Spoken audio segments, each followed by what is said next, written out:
Hello नमस्कार दोस्तों, स्वागत है आप सभी का सत्या एक्सेलेंट यूट्यूब चैनल पे। दोस्तों, कल के डेट में भी हमारी क्लास चली थी जो कि बहुत सारे लोग नहीं जुड़े थे। यदि आपने वो क्लास नहीं देखा है तो इस वीडियो के डिस्क्रिप्शन में आपको लिंक मिल जाएगा, आप वहां से उस क्लास को भी देख लीजिएगा इस वीडियो को देखने के बाद। और ये जो आपकी वीडियो होने वाली है आज की, यहाँ पर दूसरे नंबर की वीडियोज होने वाली है जो कि इलेक्ट्रीशियन थ्योरी की यहाँ पर ITI सेकेंड ईयर की क्लास चलाई जा रही है, जो कि आज की पार्ट 2 है, जिसमें आपको 3 फेज इंडक्शन मोटर से संबंधित क्वेश्चन बताए जा रहे हैं। तो चलिए दोस्तों, हम आगे बढ़ते हैं और क्वेश्चन नंबर 21 से शुरू करते हैं। जितने भी लोग पिछली वीडियोज नहीं देखे हैं, लिंक आपको इस वीडियो के डिस्क्रिप्शन में मिल जाएगा, आप वहां से भी जाकर वीडियोज देख सकते हैं। तो पहले क्वेश्चन हम शुरू करते हैं यहाँ पर। तो पहला क्वेश्चन है, प्रेरण मोटर स्वचालित नहीं होती है या उच्च बलागुण के साथ स्वचालित होती है या एक निश्चित बलागुण जो निर्धारित बलागुण की तुलना में कम होता है के साथ स्वचालित होती है या इसका प्रारंभिक बलागुण शून्य होता है।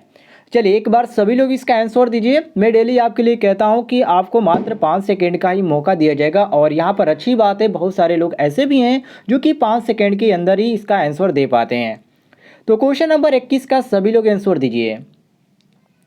उसके बाद मैं आपको इसके बारे में विशेष जानकारी देता हूं, जो कि यहाँ पर इसके बारे में जो विशेष जो जानकारी है, इसका क्या है, प्रेरण मोटर स्वचालित है या नहीं है, सारी जानकारी मैं आपको देने वाला हूँ। तो कुछ लोग इसका बिल्कुल करेक्ट आंसर दे रहे हैं, लेकिन कुछ लोग इसका डी दे रहे हैं, लेकिन डी यहाँ पर ऑप्शन सही हो नहीं होगा, ऑप्शन नंबर सी सही होगा। मतलब कि एक निश्चित बलागुण जो निर्धारित बलागुण की तुलना में कम होता है उसके साथ स्वचालित होता है। मतलब कि जो प्रेरण मोटर होता है उसमें एक निश्चित बलागुण होता है जो कि निर्धारित बलागुण की तुलना में कम होता है, और ये जो मोटर होता है स्वचालित होता है, मतलब कि ये सेल्फ स्टार्टिंग होता है। और इस मोटर की जो स्वचालित होने का साथ साथ एक और भी खासियत है, इस मोटर में जो आंतरिक हानि होती है, ये आंतरिक हानि होने के ही कारण मोटर का जो आउटपुट आघूर्ण होता है ये निर्धारित आघूर्ण से थोड़ा सा कम होता है। तो इसको भी ध्यान रखिएगा आप। तो यहाँ पर क्वेश्चन के अनुसार हमारा जो सी ऑप्शन दिया गया है, ये सी ऑप्शन हमारा बिल्कुल करेक्ट आंसर हो जाता है। क्लियर हो गया दोस्तों। आइए क्वेश्चन नंबर हम 22 पे आते हैं। कह रहा है क्वेश्चन कि प्रेरण मोटर की गति, जो प्रेरण मोटर होता है उसकी गति कैसी होती है, तुल्यकालिक गति के तुल्य होती है या 0.5 गुणे तुल्यकालिक गति या तुल्यकालिक गति गुणे 1 - s। और यहाँ पर आपका डी ऑप्शन दिया गया है, स्लिप गुणे तुल्यकालिक गति। तो इसमें आपको कौन सा ऑप्शन सही लग रहा है दोस्तों? मैंने पिछली वीडियो में इसके बारे में आपको जानकारी दिया था, उसमें सूत्र भी बताया था। आपका जो सूत्र होता है, एक बार सभी लोग इसका आंसर दीजिए, उसके बाद मैं आपको जानकारी देता हूँ, ठीक है।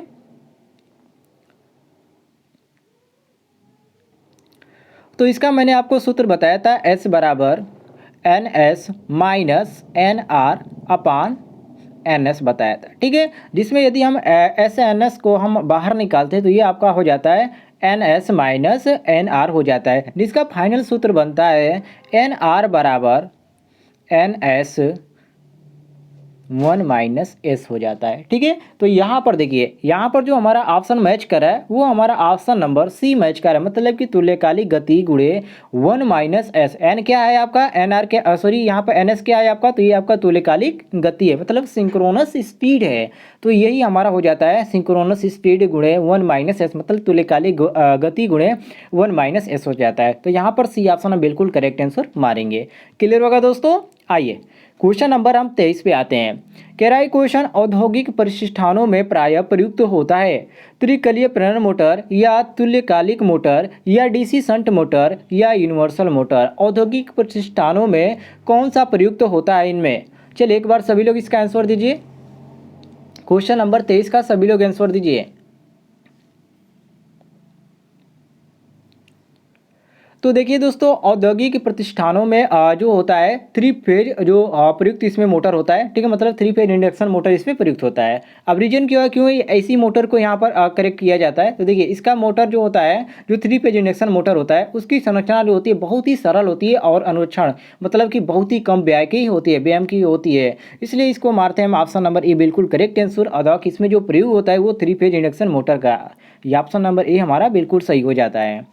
आइए क्वेश्चन नंबर 4 पे आते हैं, मतलब 24 पे आते हैं। आज का यहाँ पर 24 क्वेश्चन कह रहा है क्वेश्चन की प्रेरण मोटर का प्रारंभिक बल आघूर्ण अधिक करने की विधि है, रोटर प्रतिघात बढ़ाकर या रोटर प्रतिरोध बढ़ाकर या स्टेटर प्रतिघात बढ़ाकर या स्टेटर प्रतिरोध कम करके। कौन सा ऑप्शन इसमें आपको सही लग रहा है?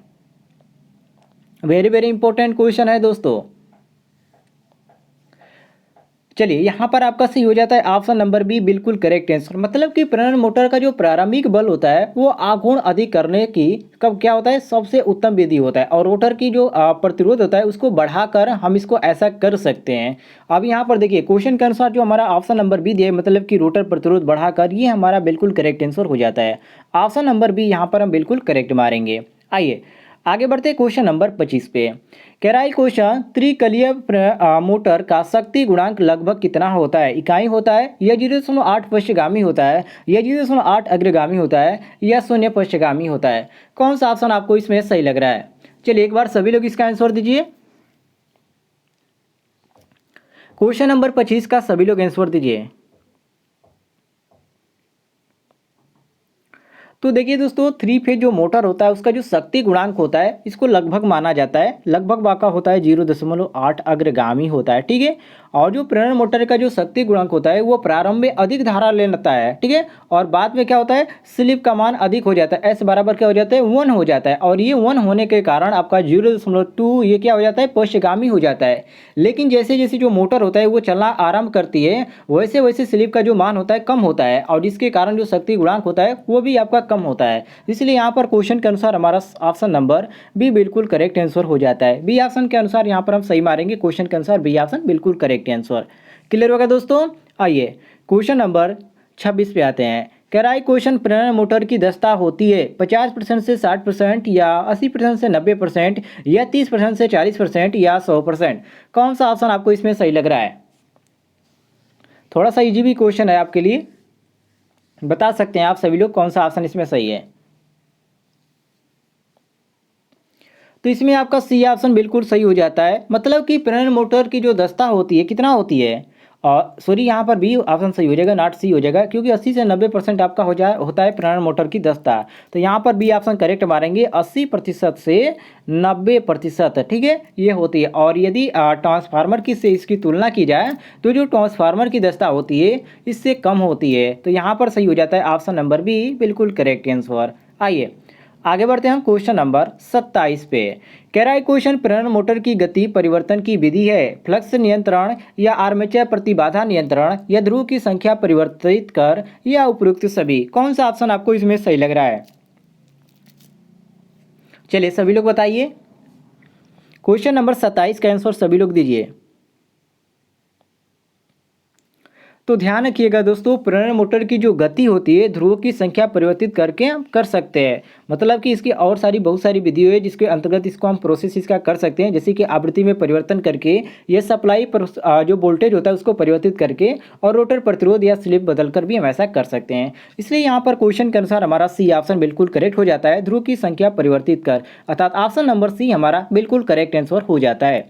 चलिए नेक्स्ट क्वेश्चन पे आते हैं, क्वेश्चन नंबर 28 पे। कह रहा है क्वेश्चन कि एक प्रेरण मोटर की सप्लाई वोल्टता एवं सप्लाई आवृत्ति दोनों परिवर्तित कर आधा करने पर क्या होता है? स्लिप आधी हो जाएगी, या उच्चतम बलागुण आधा हो जाएगा, या उच्चतम बलागुण अपरिवर्तित रहेगा, या मोटर की गति आधी हो जाएगी? इसमें से आपको कौन सा ऑप्शन सही लग रहा है? चलिए सभी लोग इसका आंसर दीजिए। क्वेश्चन नंबर 28 का सभी लोग आंसर दें। तो ध्यान रखिएगा दोस्तों, एक प्रेरण मोटर है, ठीक है, और एक प्रेरण मोटर है और उसकी जो सप्लाई है बोलता तथा जो सप्लाई आवृत्ति है यदि उसको हम आधी कर दें तो मोटर का जो आघूर्ण होगा वो अपरिवर्तित रहेगा, मतलब कि कोई परिवर्तन नहीं होगा। अब ऐसा क्यों होगा? क्योंकि दोस्तों सप्लाई वोल्टेज और आवृत्ति होता है ये दोनों को आधा करने पर ही फ्लक्स पर क्या होता है घनत्व स्थिर होता है, और इससे क्या होता है मोटर का जो आघूर्ण है वो भी आपका स्थिर रहता है। अर्थात यदि सूत्र के अनुसार पूछा जाए इसको तो B proportional to phi proportional to B upon F हो जाता है। इससे मैंने बहुत सारे आपको क्वेश्चन भी बताऊंगा नेक्स्ट वीडियो में कि जैसे ही कंप्लीट होता है। चलिए तो यहाँ पर क्वेश्चन के अनुसार हमारा सही हो जाता है ऑप्शन नंबर सी बिल्कुल करेक्ट आंसर। सी ऑप्शन यहाँ पर हमारा बिल्कुल करेक्ट आंसर हो जाएगा। क्लियर होगा दोस्तों? आइए आगे बढ़ते हैं हम क्वेश्चन नंबर 29 पे। कह रहा है क्वेश्चन कि तुल्यकालिक गति पर प्रेरण मोटर की स्लिप कितनी होती है? 1 होती है, या 0 होती है, या 0.5 होती है, या 2 होती है? वेरी वेरी इंपॉर्टेंट है दोस्तों, तुल्यकालिक मतलब सिंक्रोनस स्पीड पर ये पूछ रहा है। चलिए सभी लोग इसका आंसर दीजिए।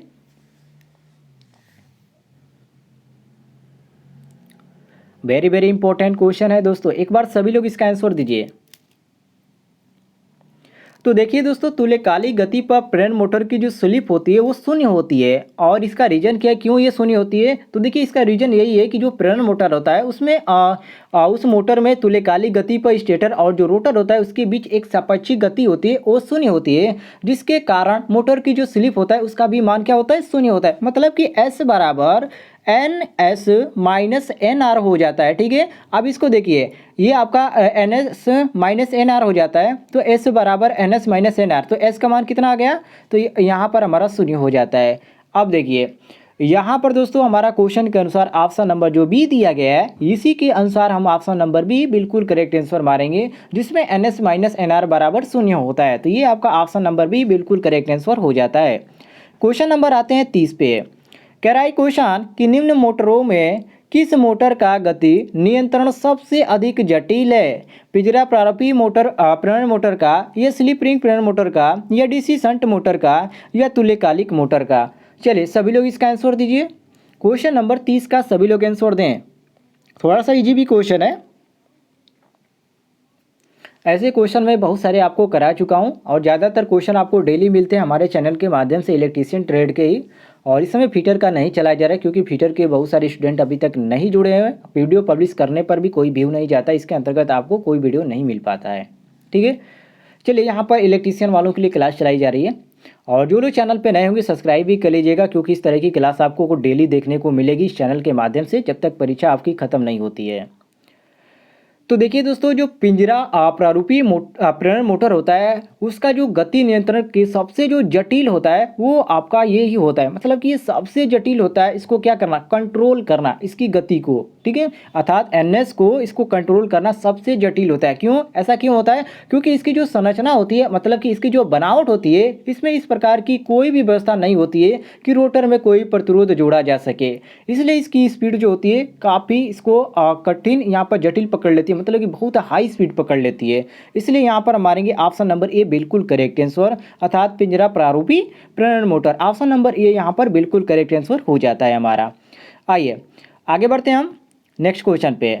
क्वेश्चन नंबर 31 पे कह रहा है क्वेश्चन कि स्लिप रिंग मोटर के लिए उपयुक्त स्टार्टर है स्टार डेल्टा स्टार्टर, या ऑटो ट्रांसफार्मर स्टार्टर, या प्रतिरोध स्टार्टर, या direct online starter. Direct online को शॉर्टकट में हम क्या बोलते हैं, DOL बोलते हैं। ठीक है, इसको ध्यान रखिएगा। अब इसका सभी लोग आंसर दीजिए। स्लिप रिंग मोटर के लिए उपयुक्त स्टार्टर कौन सा है, मतलब कि कौन सा स्टार्टर प्रयोग किया जाता है? वेरी वेरी इंपॉर्टेंट क्वेश्चन है दोस्तों।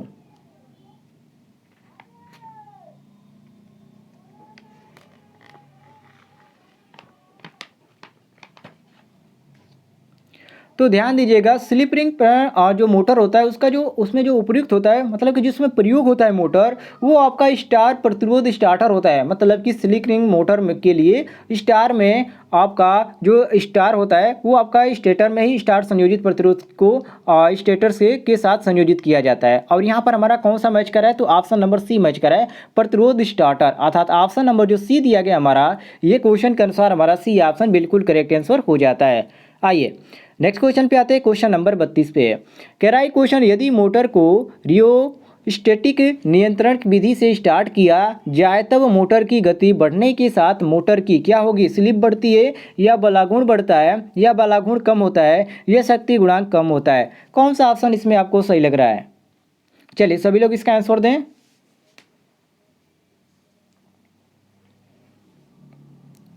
तो देखिए दोस्तों, यदि मोटर को रियोस्टेटिक नियंत्रण, जिसको हम इसका सभी लोग समझ नहीं पा रहे होंगे रियोस्टेटिक नियंत्रण क्या है, तो इसको हम प्रतिरोध नियंत्रण बोलते हैं। क्या बोलते हैं? प्रतिरोध नियंत्रण। इसको ध्यान रखिएगा। और ये जो आपका प्रतिरोध नियंत्रण विधि है, इसके द्वारा स्टार्ट किया जाए और तब मोटर की गति जो होती है वो बढ़ने के साथ मोटर का जो बलागुण होता है वो घटता है। अब रीजन क्या है, ऐसा क्यों होता है? क्योंकि दोस्तों आरंभ में, मतलब कि आरंभ में शुरुआती दौर में ये क्या होता है, बाद में इसका प्रतिरोध जो होता है हटा दिया जाता है, जिसके कारण जो गति में जो मोटर का जो आघूर्ण होता है वो कम हो जाता है। मतलब कि यहाँ पर जो सी ऑप्शन हमारा दिया गया है, ये क्वेश्चन के अनुसार हमारा सी ऑप्शन बिल्कुल करेक्ट आंसर हो जाता है। क्लियर हो गया दोस्तों? आइए आगे बढ़ते हैं क्वेश्चन नंबर 33 पे। कह रहा है क्वेश्चन, ऑटो ट्रांसफार्मर स्टार्टर किस प्रकार के प्रेरण मोटर को स्टार्ट करने के लिए उपयुक्त है? पहला ऑप्शन दिया गया स्टार संयोजित पिंजरा प्रारूपी मोटर, बी ऑप्शन दिया गया डेल्टा संयोजित पिंजरा प्रारूपी मोटर, और सी ऑप्शन दिया गया ए व बी दोनों, और डी ऑप्शन दिया गया उपयुक्त में से कोई नहीं। तो इसमें आपको कौन सा ऑप्शन सही लग रहा है?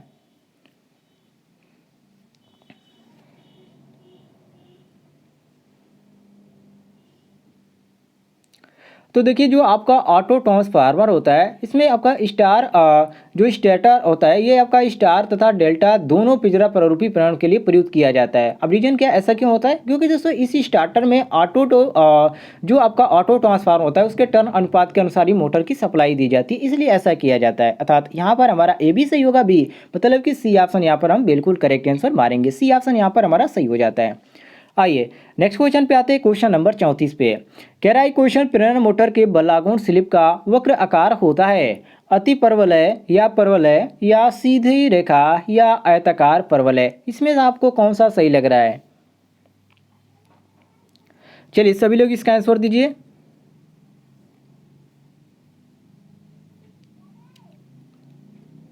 तो यहाँ पर आपका डी सही हो जाता है, आयताकार परवलय होता है, अर्थात यहाँ पर डी ऑप्शन हमारा बिल्कुल करेक्ट आंसर हो जाता है। चलिए नेक्स्ट क्वेश्चन पे हम आते हैं, क्वेश्चन नंबर 35 पे। थोड़ा सा टफ क्वेश्चन है दोस्तों, ध्यान से देखिएगा। कह रहा है क्वेश्चन प्राय प्रेरण मोटर को सीधे सप्लाई के स्थान से स्टार्ट करने पर स्टार्टर द्वारा स्टार्ट किया जाता है, इसका कारण क्या है? पहला ऑप्शन दिया गया मोटर का प्रारंभिक बलागुण उच्च होता है, बी ऑप्शन दिया गया प्रारंभ में मोटर पूर्ण भार धारा की 5 से 7 गुना तक धारा लेती है, और सी ऑप्शन दिया गया मोटर की गति उच्च हो जाएगी एवं नष्ट हो सकती है, और डी ऑप्शन दिया गया उपयुक्त सभी। तो इसमें आपको कौन सा ऑप्शन सही लग रहा है?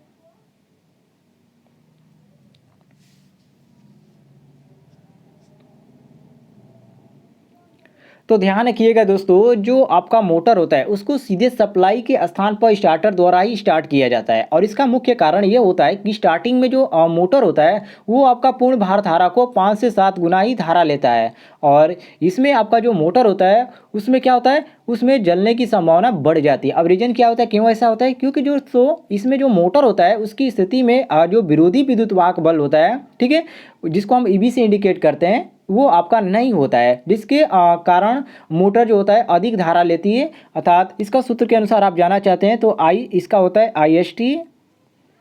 I S T proportional to B हो जाता है, मतलब कि ज़्यादातर ये हो जाता है। तो यहाँ पर क्वेश्चन के अनुसार हमारा सही हो जाता है ऑप्शन नंबर बी, मतलब कि प्रारंभ में मोटर पूर्ण भार धारा की 5 से 7 गुना तक लेती है, तो इसलिए यहाँ पर बी ऑप्शन हम बिल्कुल करेक्ट मारेंगे। चलिए आगे बढ़ते हैं, क्वेश्चन नंबर 36 पे। कह रहा है क्वेश्चन तुल्यकालिक स्पीड का अर्थ है, वेरी वेरी इंपॉर्टेंट है दोस्तों। पहला ऑप्शन दिया गया प्रेरण मोटर के रोटर की स्पीड, या तुल्यकालिक मोटर की स्पीड, या शून्य लोड पर प्रेरण मोटर की स्पीड, या रोटेटिंग चुंबकीय क्षेत्र की प्राकृतिक स्पीड। कौन सा ऑप्शन आपको सही लग रहा है?